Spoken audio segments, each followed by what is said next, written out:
Here's the part nobody tells you. The person who stays calm usually wins the argument before it even starts. Not because they're smarter or tougher, but because they're the only one who isn't being controlled by the moment.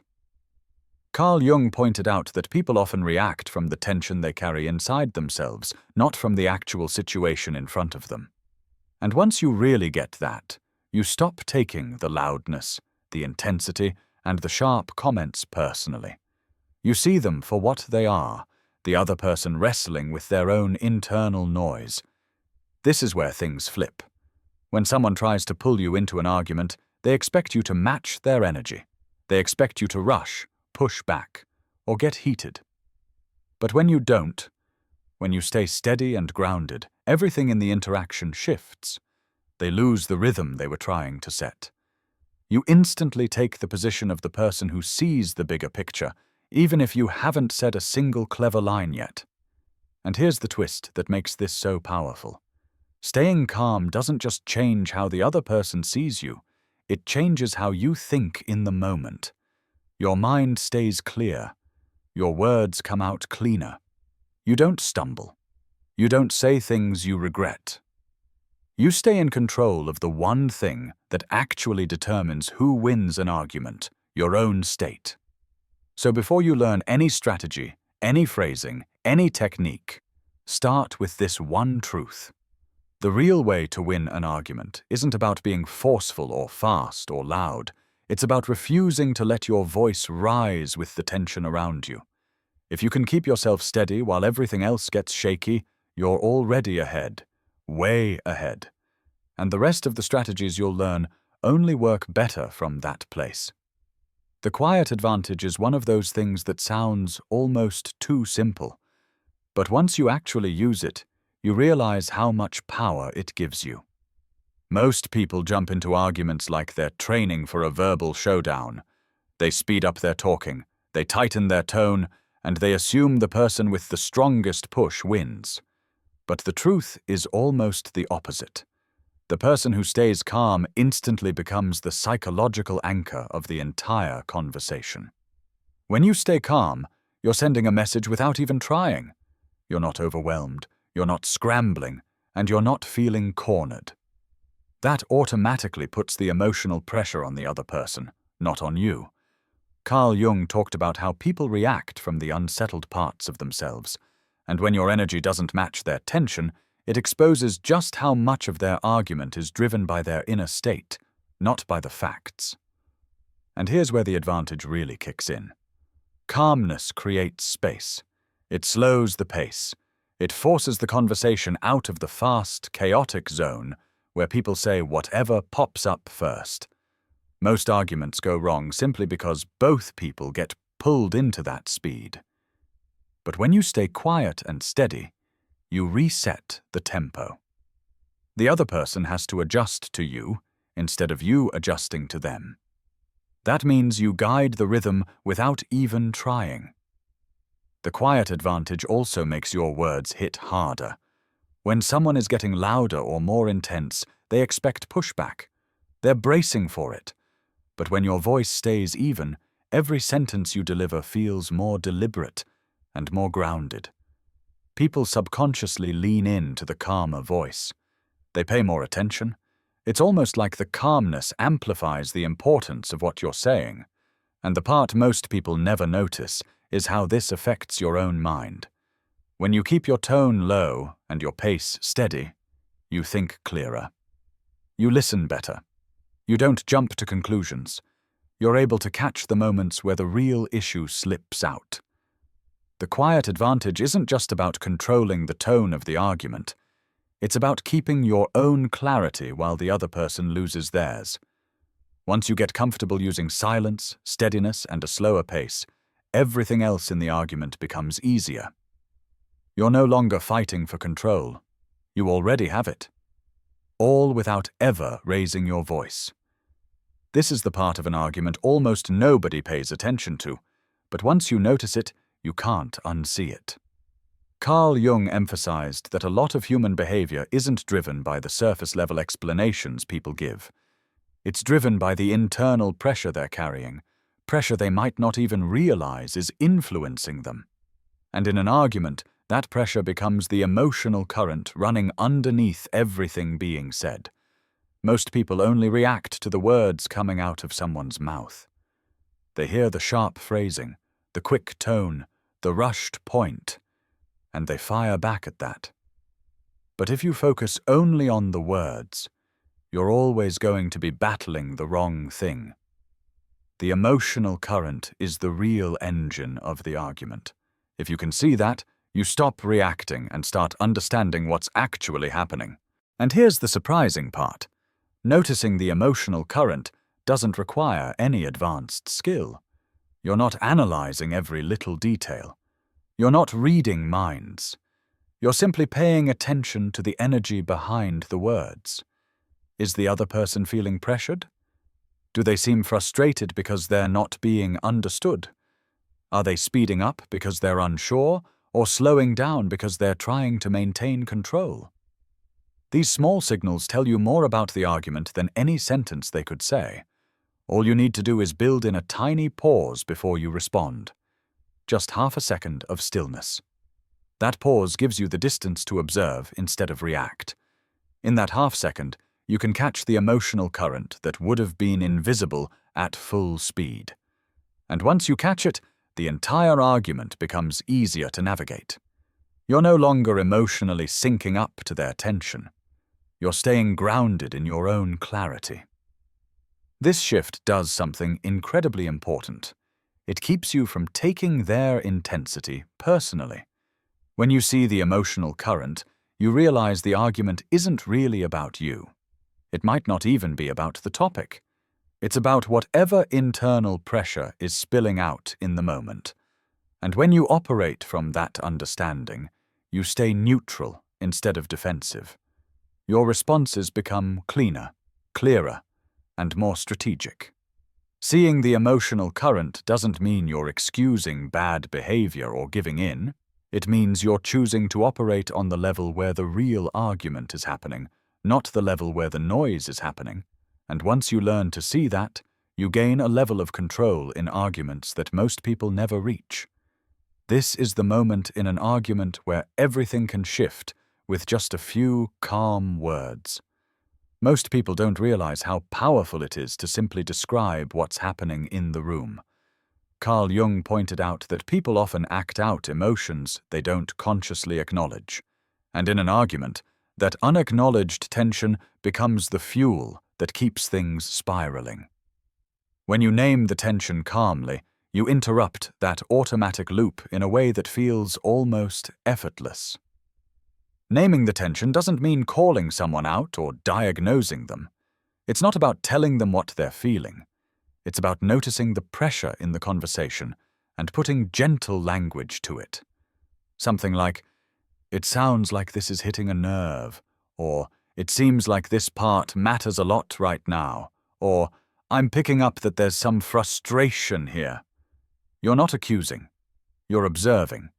And that small difference completely changes how it lands. Here's why this works so well. When you calmly state the tension you're sensing, you're showing the other person that you're paying attention to the deeper layer, not just the words being thrown around. Most arguments escalate because people feel unseen or unheard, even if they're talking non-stop. But when you name the tension, you basically signal, "I'm seeing the part of this you're not saying out loud." That alone diffuses a lot of the heat. Another hidden strength of this move is that it shifts both of you out of reaction mode. When you bring the tension into the open, you give the other person a chance to breathe. You give yourself a chance to reset. And suddenly, instead of the argument running on instinct, it becomes a conversation again. Jung would say you're bringing the unconscious emotional charge into awareness, and once it's out in the open, it loses its grip. What's even more interesting is how disarming this feels to the other person. They might come in expecting a back-and-forth clash, but they don't expect you to calmly acknowledge the tension without attacking them. That unexpected calmness disrupts the rhythm of the argument. It takes the sting out of their intensity. In some cases, it even makes them slow down and reflect, because you've created a moment of clarity they weren't ready for. Naming the tension also subtly raises your authority in the conversation. You're positioning yourself as the one who can see the bigger picture. You're not just reacting to each wave of emotion, you're stepping outside the storm and describing the weather. And people naturally lean toward the person who has that kind of perspective, even if they don't say it out loud. Once you get comfortable naming the tension in a low-key, steady way, arguments stop feeling chaotic. You're not getting dragged into the emotional spikes anymore. You're acknowledging them, grounding them, and shifting the tone without force. The other person may not thank you for it in the moment, but trust me, they feel the difference. This is the point where the argument stops controlling you and you start guiding it. Most arguments fall apart because both people slip into the same trap, defending their point instead of understanding the situation. It's automatic. Someone challenges you, and your mind snaps into protection mode. You rush to explain, correct, or justify. But Carl Jung would say that this defensive mode is just another reaction coming from the tension inside you, not from clear thinking. And the moment you stay in that mode, you lose control of the conversation. Shifting from defending to clarifying is like stepping out of a tight corner and walking into open space. Instead of pushing your point harder, you slow the whole conversation down by asking simple, grounded questions. Not clever questions, not tricky questions, just clear ones that force the argument to move from emotion to thought. Questions like, what part of this feels most important? Or, what exactly are you concerned about here? Or, what part do you want us to focus on? You're not being passive, you're redirecting the energy of the argument. Here's why this shift is so powerful. When you stop defending and start clarifying, you're changing the goal of the interaction. You're no longer trying to win the moment. You're trying to understand the core issue. That instantly changes the tone and structure of the argument. The other person can't keep firing emotional shots when you're calmly asking them to identify the real point. They have to step out of reaction mode just to answer you. And something interesting happens when you do this. The argument becomes smaller, more focused, less chaotic. The other person starts revealing what they actually care about instead of throwing everything at you at once. You move from wrestling a storm of random points to addressing one clear issue. It's like turning down the noise so you can finally hear the real message. This shift also forces you into a more strategic mindset. When you're not defending, you're listening. You're observing. You're gathering actual information instead of just reacting to heat. That calm curiosity changes your entire presence. You become the person who isn't thrown off, who isn't flustered, who isn't scrambling to justify yourself. You're the one steering the conversation toward clarity. And here's the part most people don't realize. Clarifying questions create accountability. If someone is arguing from emotion alone, those questions push them to articulate something specific. And often, when they try to explain the real issue, they notice the problem isn't as big as their intensity made it feel. Your steadiness becomes a mirror that stabilizes them. By shifting from defending to clarifying, you're not stepping back, you're stepping up. You're guiding the argument to a clearer, more honest place without raising your voice or tightening your tone. You're making the conversation think instead of react. And once you do that, you gain influence without force. Now we get to the final piece, delivering your point with low-heat certainty. This is where most people stumble. They think they need to push harder, talk faster, or make their voice sharper to get their message across. But here's the twist Carl Jung would appreciate. The calmer and steadier you are, the stronger your point lands. Low-heat certainty isn't about being weak or soft. It's about being deliberate, clear, and unwavering, without adding extra emotional fuel to the argument. Think about it this way. When someone is ramping up, every word they say is charged with tension. Your response can either match that tension, adding to the chaos, or you can stay grounded and let your words carry weight naturally. The calmer your tone, the more authority your words have. People subconsciously pay attention to clarity over noise. They notice steadiness without realizing why. And that subtle effect can tip the balance of the entire conversation in your favor. Delivering low-heat certainty also gives you control over pacing. You're not rushing to get your point out. You're spacing your words, choosing them carefully, and letting each sentence land before moving on. This makes it easier for the other person to follow your logic, while also making them feel less defensive. Clarity becomes magnetic. The argument slows down, and suddenly you're setting the tempo instead of reacting to theirs. Another key element is confidence without aggression. You don't need to shout to assert yourself. You don't need to dominate to be heard. Low-heat certainty comes from understanding your own position and sticking to it calmly. Your message is firm, but free of tension, which makes it far more persuasive than anything said in the heat of the moment. And here's the final secret. The calmer and clearer you stay, the more the other person starts to reflect. When they're yelling or pushing, they often don't notice the gaps in their own argument. When you calmly state your points, it gives them space to see those gaps themselves. You're not forcing them to agree, you're letting them come to clarity on their own. And that's why low-heat certainty is so powerful. It's not about overpowering anyone. It's about letting clarity and steadiness do the work for you. Once you master low-heat certainty, combined with all the previous steps, staying calm, noticing the emotional current, naming the tension, and asking clarifying questions, you become almost untouchable in an argument.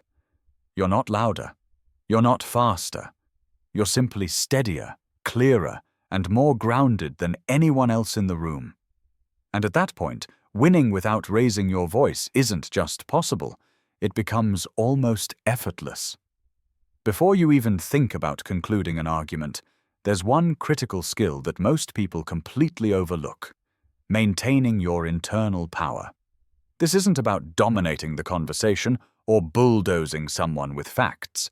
It's about keeping control of your own mind, your own calm, and your own energy while the argument swirls around you.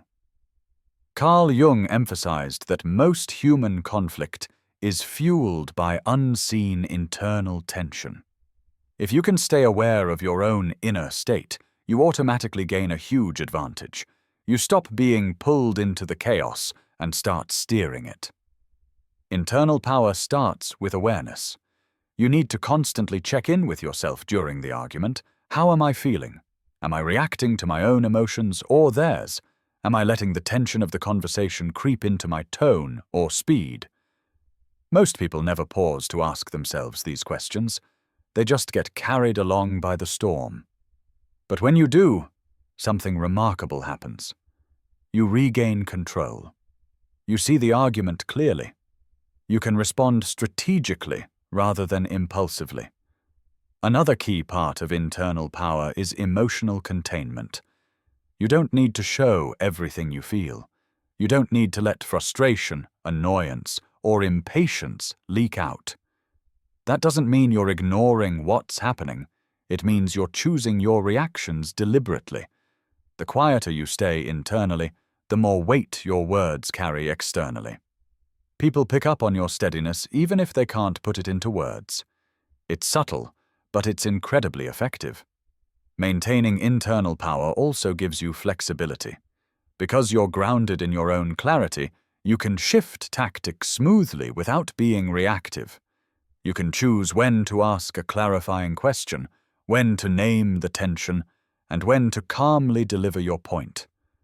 You're not locked into a single strategy because you're not reacting emotionally, you're responding intentionally. That makes your presence in the argument feel strong, confident, and unshakable. Here's the moment where everything comes together. The real power move isn't about clever lines, sharp comebacks, or out-shouting anyone. It's about self-mastery. Carl Jung would say the person who wins an argument is the one who isn't controlled by the tension inside themselves. And that's exactly what you become when you combine calmness, emotional awareness, tension naming, clarifying questions, and low-heat certainty. You're not just participating in the argument, you're shaping it. The real power move is staying centered while the energy around you spirals. Everyone else is reacting, matching tone for tone, firing point after point, losing clarity in the heat. Meanwhile, you're steady, deliberate, and clear. You don't need to shout. You don't need to dominate. You just operate from a place of calm authority, and everything else falls into place. People unconsciously listen to you more. They reflect more. And they're more likely to see the point you're making because it isn't tangled in chaos. And here's the thing most people miss. Winning isn't about proving them wrong in the moment. It's about controlling the conversation by controlling yourself. That's the subtle shift that makes arguments almost effortless. You're not reacting to their noise. You're guiding the conversation without force. You're not just winning the argument. You're demonstrating a kind of clarity and control that can't be ignored. Once you make this your approach, arguments start to feel different. You're no longer exhausted by conflict. You don't get dragged into shouting matches. You stay strategic, thoughtful, and calm. And the best part? People start to respond differently to you, without you needing to push or escalate. You've essentially turned the energy of the argument into an ally, simply by staying in control of your own state. So here's the takeaway. If you want to win arguments without raising your voice, focus on yourself first. Stay calm. See the emotional current. Name the tension. Clarify instead of defend. Speak with low-heat certainty. Master these steps, and you'll realize the real power move isn't in what you say. It's in how you show up. That's how you turn a heated argument into something you can navigate with clarity, confidence, and complete control.